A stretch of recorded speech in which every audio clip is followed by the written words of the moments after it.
ये संगत का जो आपके गांव सरैया में और आज 30 मई 2026 और 30 मई का दिन जो हमें और आपको सुलभ हुआ है बड़े सौभाग्य से।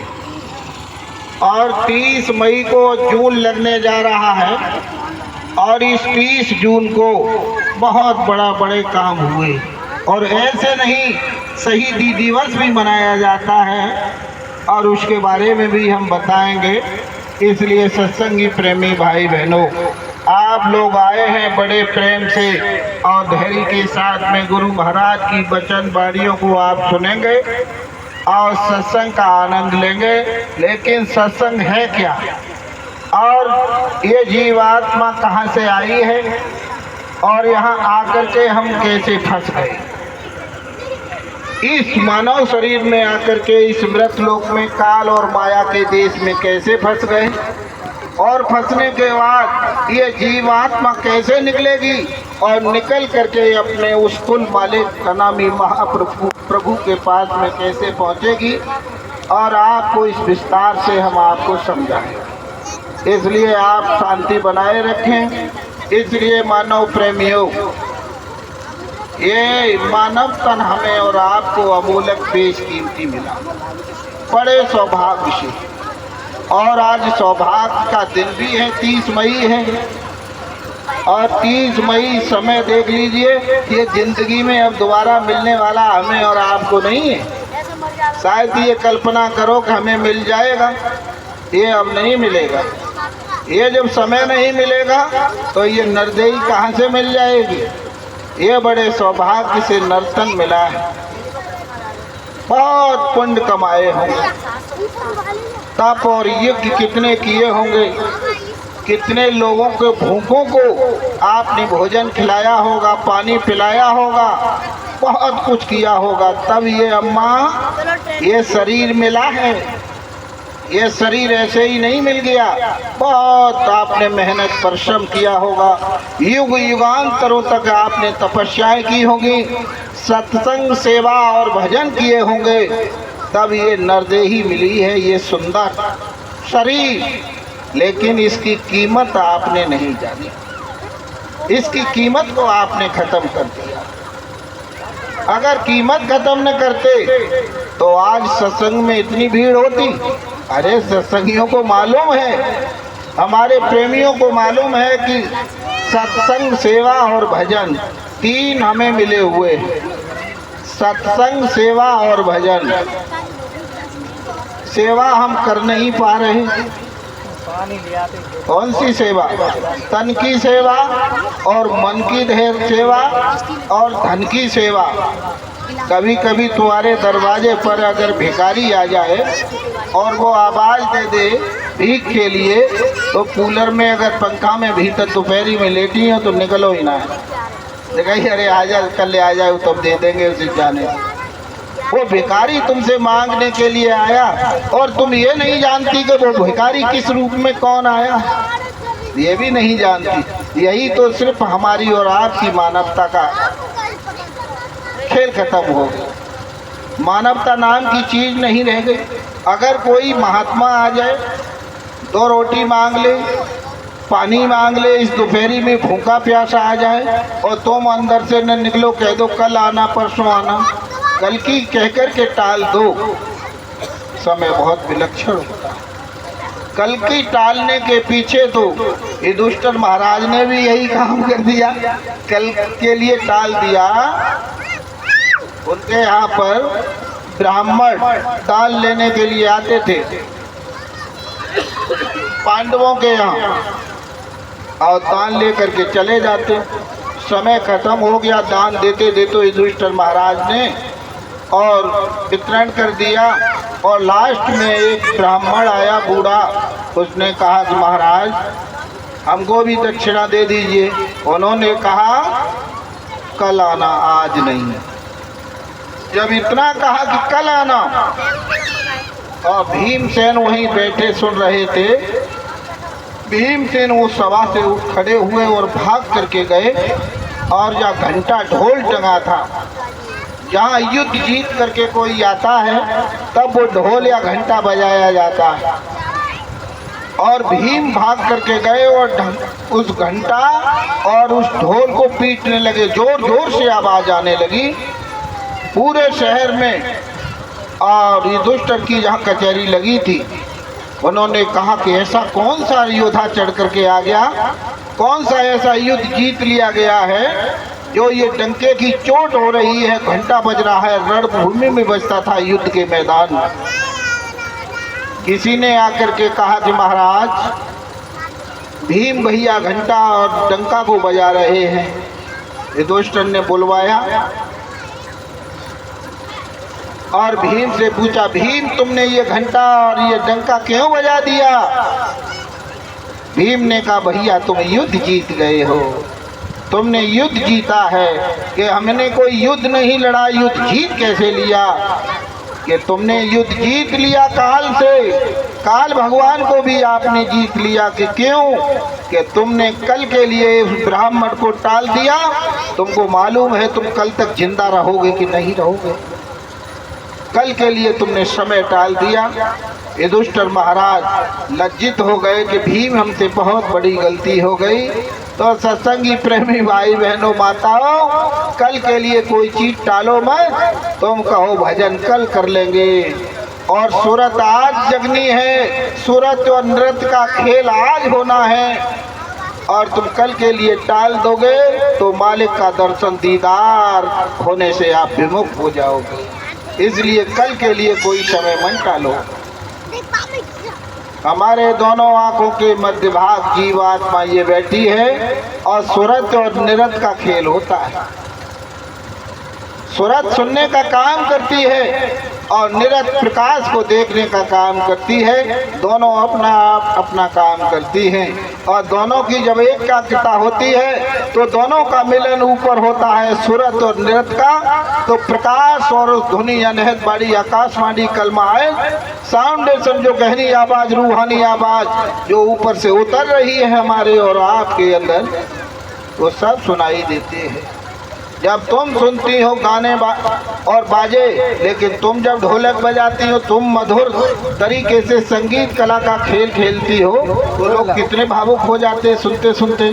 तुम कहाँ से गाती हो?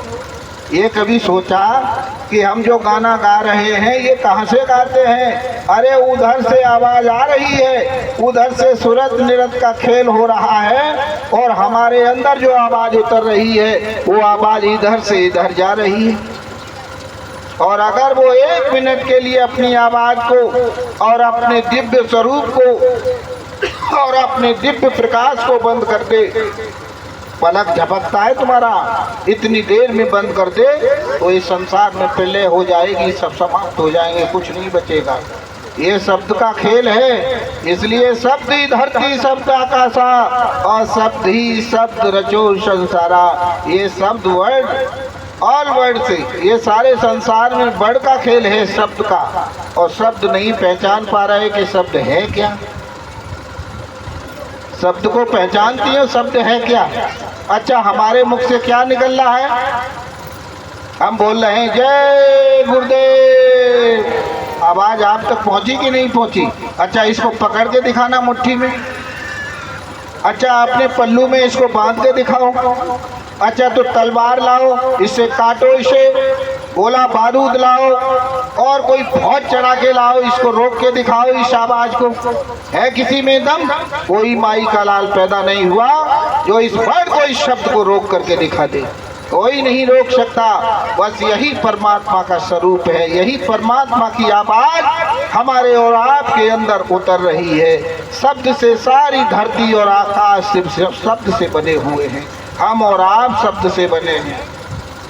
इसीलिए कबीर साहब ने तो पहले कहा कि पढ़ पढ़ पोती जगमुआ और पंडित हुआ न को, ढाई अक्षर प्रेम के पढ़े सो पंडित हो। ढाई अक्षर किसमें है? कभी कभी कहती हैं प्रेम में। प्रेम पे तो ऊपर एक मात्रा लग गई, आटा पेट फट गया और माँ बन गया। प्रेम भी नहीं। सत्य में कितने अक्षर हैं? अरे ढाई है, सत्य बोला जाता है, लिखा नहीं जाता है, इसलिए शब्द में ढाई है, ढाई अक्षर, इसलिए शब्द लिखा भी जाता है, बोला भी जाता है। शब्द में शब्द उस मालिक का नाम है। इसलिए हमारे गुरु महाराज किसकी साधना कराते हैं? सुरत शब्द योग, सुरत शब्द योग की साधना, यानी सुरत दोनों आंखों के मध्य भाग जीवात्मा ये बैठी है। सुरत को शब्द से जोड़ने को योग कहते हैं, यानी एक और एक को जोड़ दिया जाए तो कितने हो जाते हैं? दो, और दो को जोड़ दिया जाए तो कितने हो जाते हैं? चार, चार और चार को जोड़ दिया जाए तो 8 हो जाते हैं। इसलिए इस सूरत को और शब्द से जोड़ दिया जाए। जब सूरत शब्द में विलीन हो जाएगी, लीन हो जाएगी, जब उसकी डोरी जो पड़ी है और इस सूरत की डोरी शब्द में जा कर के मिल जाएगी तो क्या हो जाएगा? इसी को राधा कहा गया है और शब्द को स्वामी कहा गया है। तो राधा किस में मिल गई जाकर के? अपने स्वामी में, और स्वामी में जब मिल गई तो क्या हो गया? राधा स्वामी। और इसको उलट दो, राधा का उल्टा कर दो तो क्या हो जाएगा? धारा, धारा।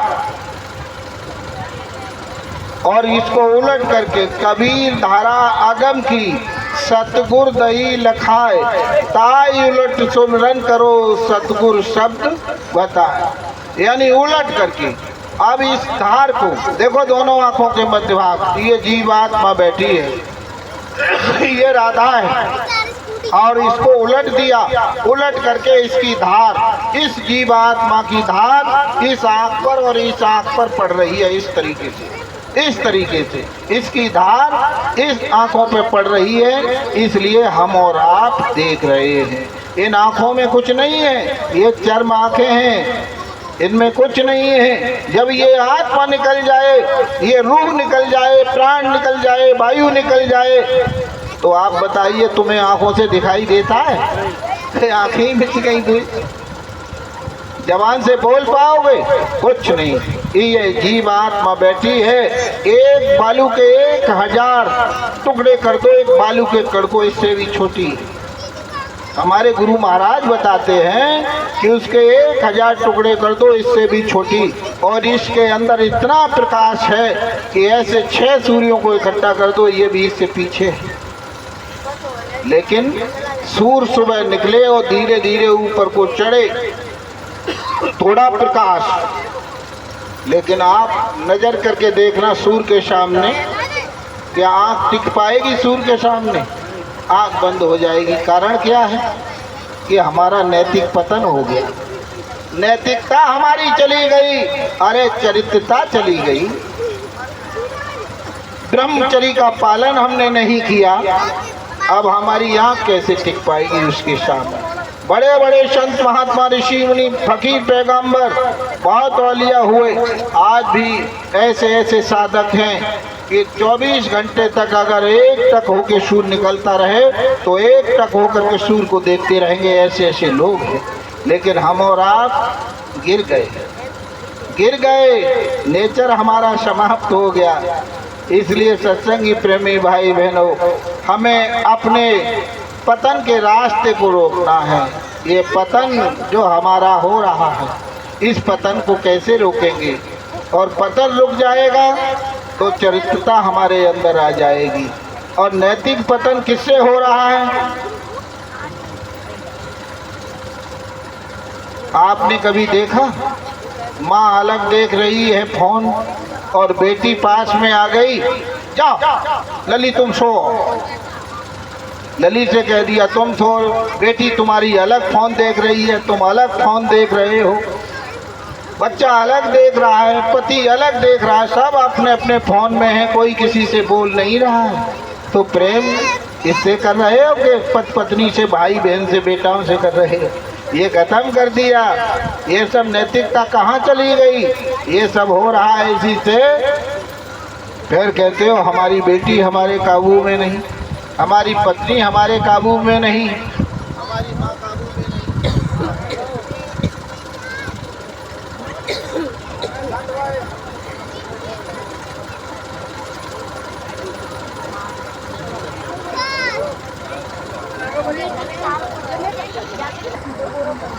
जिनके लायक बात हो रही है वो पीछे आ रहे हैं, जिनको सुनने के लिए जो बात हो रही है वो पीछे आ रहे हैं। इसलिए मालिक ने ये सब खेल कर दिया। इसलिए सत्संगी प्रेमी भाई बहनों, मालिक के नाम को जोरदार तरीके से बोलिए, बोलो जय गुरुदेव। तो हमारे और आपका जो नैतिक पतन हो रहा है, इसलिए अपने अपने घरों में, ये हम शब्द अपने नहीं कह रहे, हमारे गुरु महाराज ने कहा, ये अपने अपने घरों में अपने अपने बच्चियों की देखभाल करो, अपने घरों में कंट्रोल रखो। ये देखो कि हमारी बेटी फ़ोन कहाँ से लाई है, कहाँ से चला रही है, और इस फ़ोन का क्या असर पड़ रहा है। जो छुप कर के बात करे, समझ लेना कोई कोई रहस्य छुपा हुआ है इसके अंदर। इसलिए ज़्यादा बात नहीं कहेंगे, आप लोग खुद समझदार हो और सब जानते हैं। अच्छे और बुरे का ज्ञान हमें और आपको सबको है, और अच्छे और बुरे का हमें और आपको ज्ञान अगर हो जाए तो परिवर्तन होने में फिर देरी नहीं है। इसलिए रामायण, गीता, कुरान, पुराण, बाइबल मंच पर मंचासीन होकर शास्त्रार्थ करने वाले श्री सुखदेव जी महाराज और राजा परीक्षित को नीचे कथा सुनाते हैं। 7 दिन तक कथा चलती है और सारे प्रसंग चलते हैं, कोई प्रसंग बाकी नहीं रहता है। ध्रुव प्रहलाद से लेकर के राजा मोरध्वज से लेकर के और पूरे राजा याति से लेकर के जितने भी कहानियां हैं वो सब चलती हैं, लेकिन आज तक कोई असर नहीं पड़ा, कोई असर नहीं पड़ा। क्योंकि उसमें करप्शन इतना हमारा और आपका डोनेशन हो गया, इतना लूजेशन हो गया कि भागवत सुनने के लिए आते हो, भागवत नहीं सुनते हो। हम इसी वीडियो पर देखते हैं और शास्त्री कुछ बोलता है, चिमटा वाला कुछ करता है, ढोलक वाले कुछ करते हैं, और वहाँ बीच में बैठे हुए वीडियो बनाता है। वीडियो बनाते बनाते कई महिलाओं के फोटो आ रहे हैं, कोई क्या कर रही है, कौन क्या कर रहा है। ये क्या नैतिकता हमारी और आपकी है? किसी दोस्त किसी का नहीं। इसलिए नैतिकता से बचिए, और बच जाओगे तो सत्संग समझ में आ जाएगा। क्यों? ये अमोलक धन मिला हुआ है, अमोलक रत्न, ये हीरा, हीरे जैसा ये शरीर बेशकीमती आपने बर्बाद कर दिया। मिला नहीं, इसकी कोई कदर और कीमत नहीं जानी। इसलिए स्वामी जी महाराज ने सत्संग सुनाते हुए एक बात सुनाया। देखो, एक धोबी और कपड़े धोने के लिए जाता और नदी से कपड़े धो करके रोजाना आता। आते जाते उसे काफ़ी समय बीत गया और एक दिन उसने देखा कि रेत में एक पत्थर चमक रहा था, पत्थर पड़ा हुआ चमक रहा था, और उस धोबी ने उस पत्थर को उठाया, चमकते हुए पत्थर को, और गधे के गले में बांध दिया, गधे के गले में बांध दिया, और वो चमकता रहा। और फिर धोबी गया, अपने कपड़े लाया और फिर ले जाता।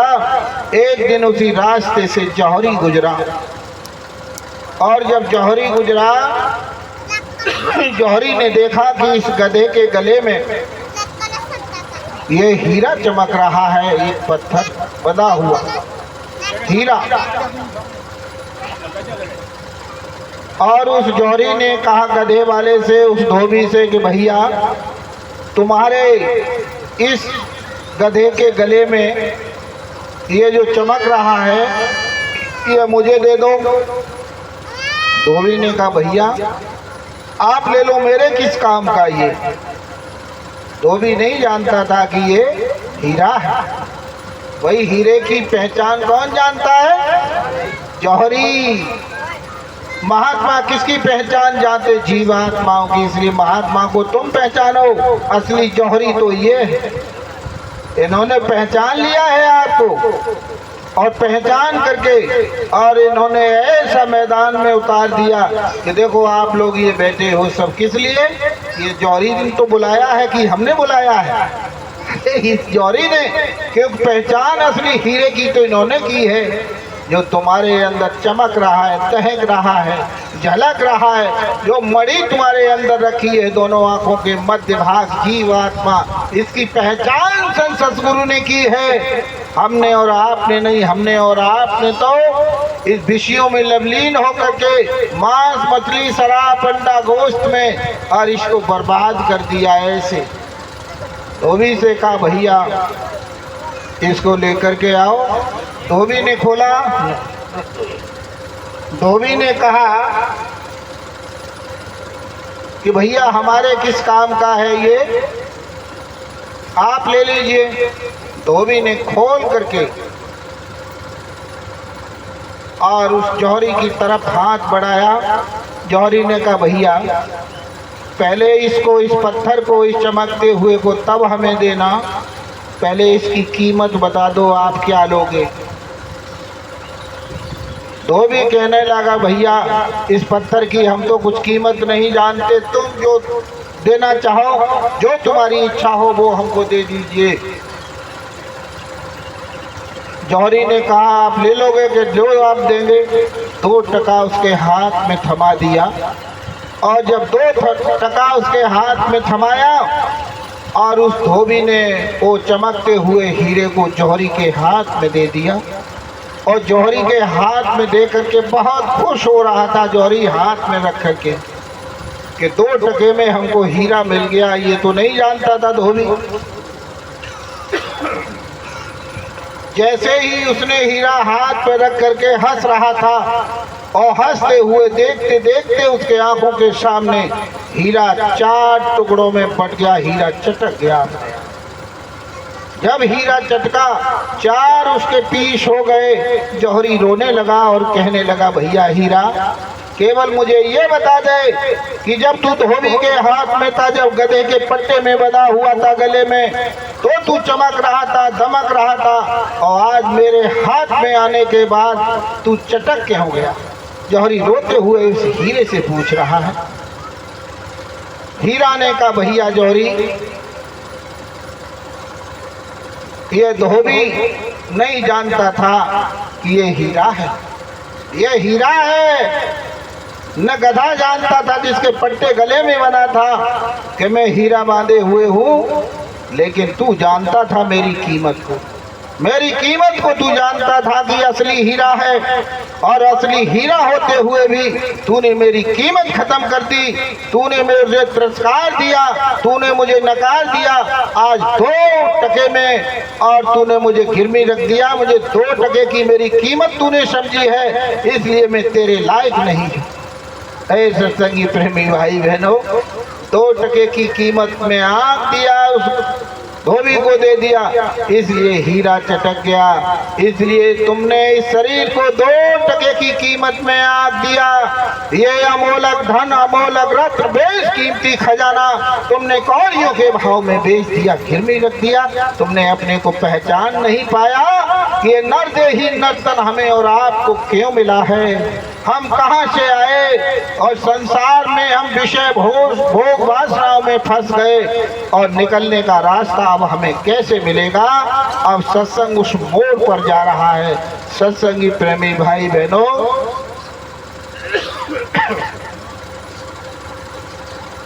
ये मानव तन जो हमें और आपको मिला, बड़े सौभाग्य से मिल गया, लेकिन इससे पीछे का रास्ता आपको नहीं समझ में आया।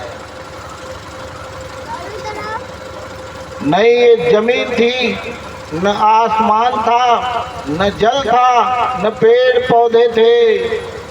अरे जब हम ही नहीं थे तो पेड़ पौधे, जमीन और आसमान कहाँ से आए। लेकिन उस मालिक के यहाँ हम मौजूद थे। उसके यहाँ एक दक्षिण भंडार खजाना था, वहाँ सब कुछ व्यवस्था थी।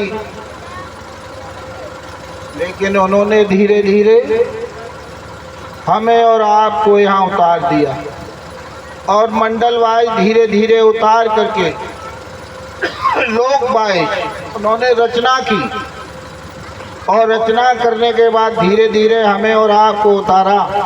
और त्रिकुटी के नाके पर सहज दल कमल और त्रिकुटी के नाके पर ला करके खड़ा कर दिया। किसने? काल भगवान ने। नाम तो नहीं खोलेंगे, लेकिन काल भगवान ने। उन्होंने 3 देवताओं की उत्पत्ति की।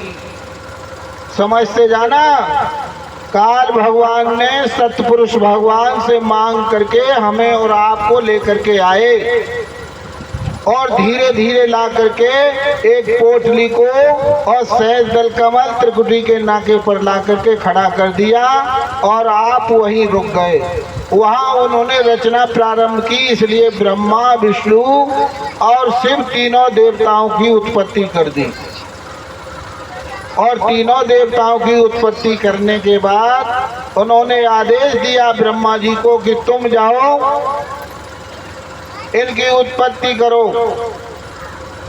और विष्णु से कहा कि तुम इनकी देखभाल, इनकी खाने पीने की व्यवस्था करो, इनकी देख रेख करो। और शंकर से ये कहा कि ये सब कुछ हो जाए, सब कुछ हो जाए और तब इनका संहार कर देना।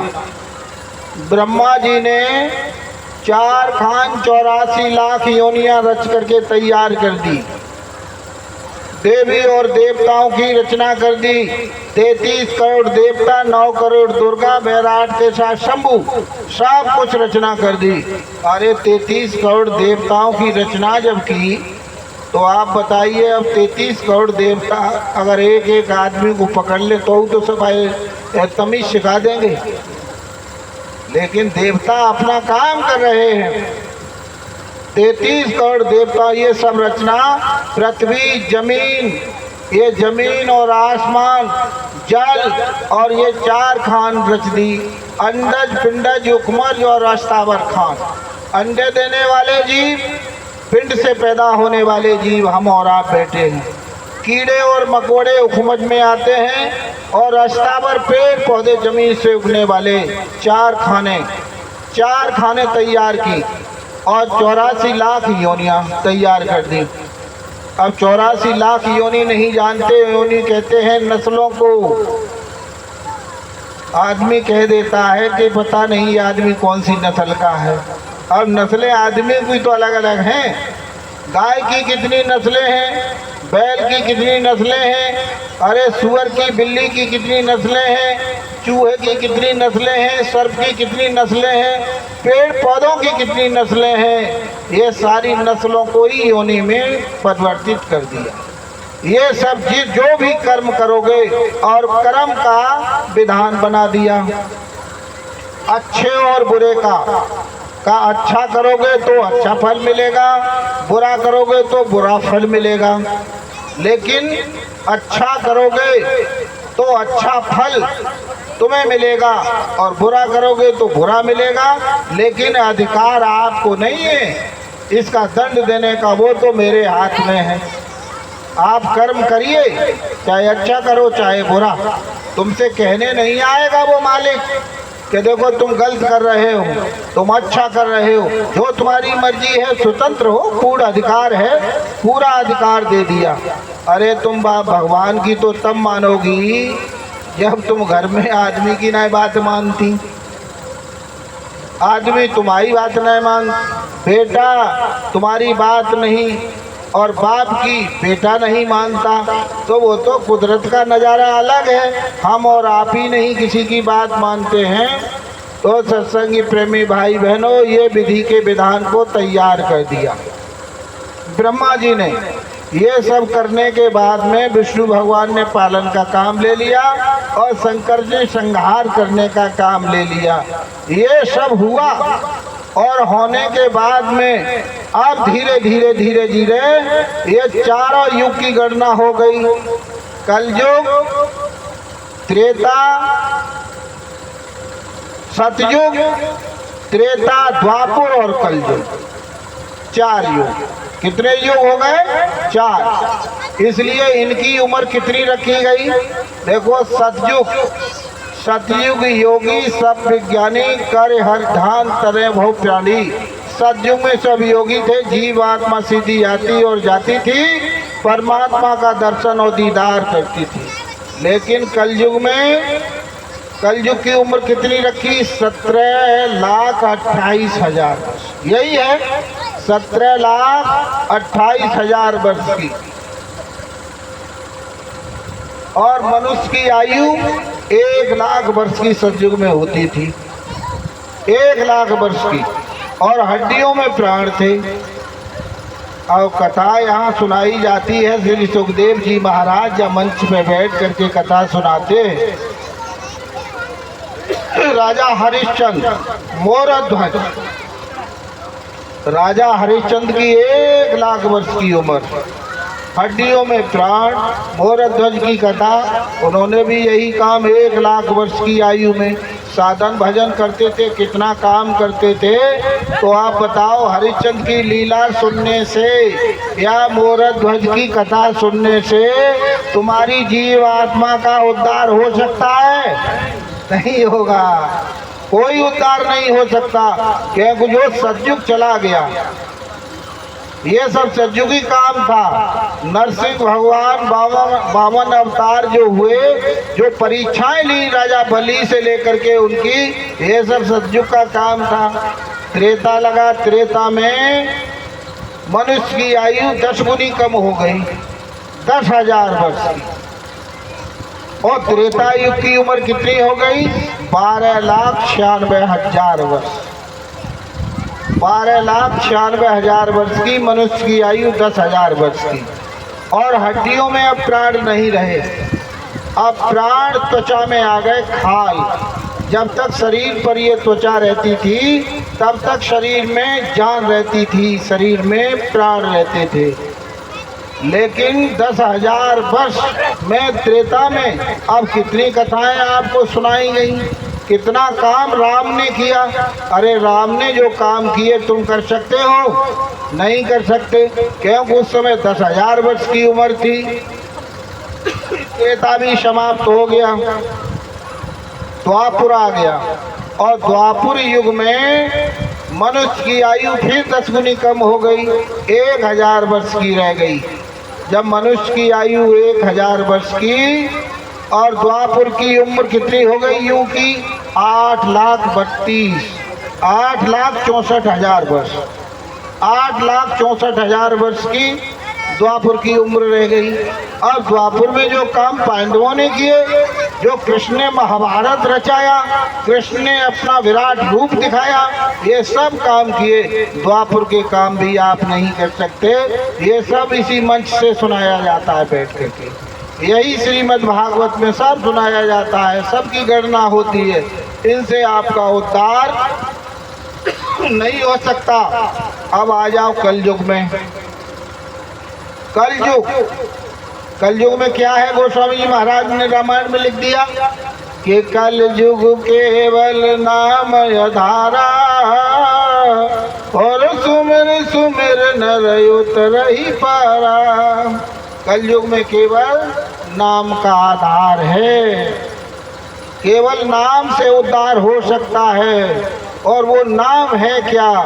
नाम रहित संत नयाधीना, और संत बिना कोई नाम न चीना। वो कौन सा नाम है? अरे इस नाम का जाप तो राम ने भी किया था।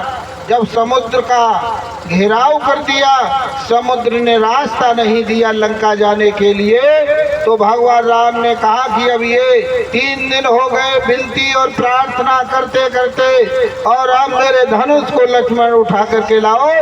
और भगवान राम ने जब धनुष को उठाया और उस पर बाण चढ़ाया और कान तक डोरी को खींच करके, और कौन से नाम का भगवान राम ने जाप किया था? सत्संगी प्रेमी भाई बहनों, तुम्हें ज्ञात होना चाहिए।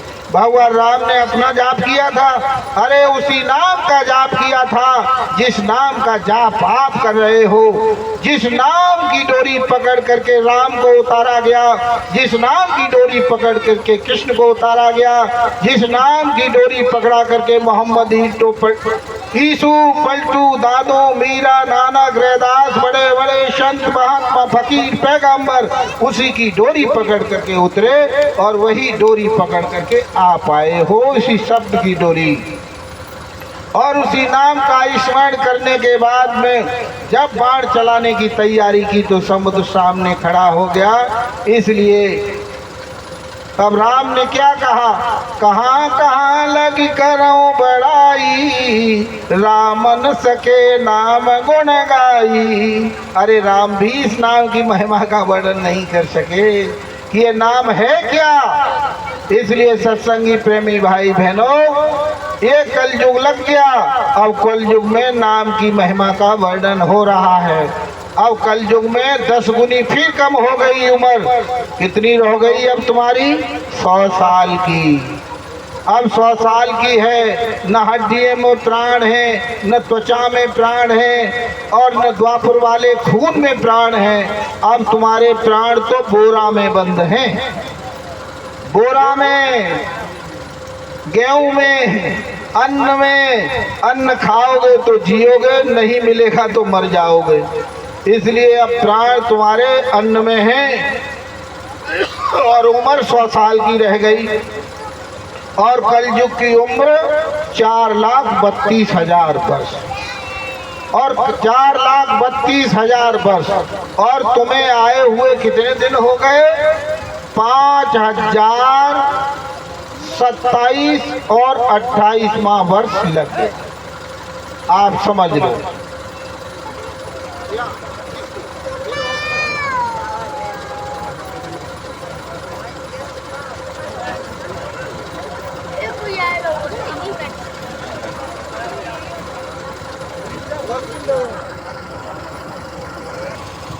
कलयुग, और अभी 4,32,000 वर्ष में से 5,027 वर्ष पीछे ढका दीजिए।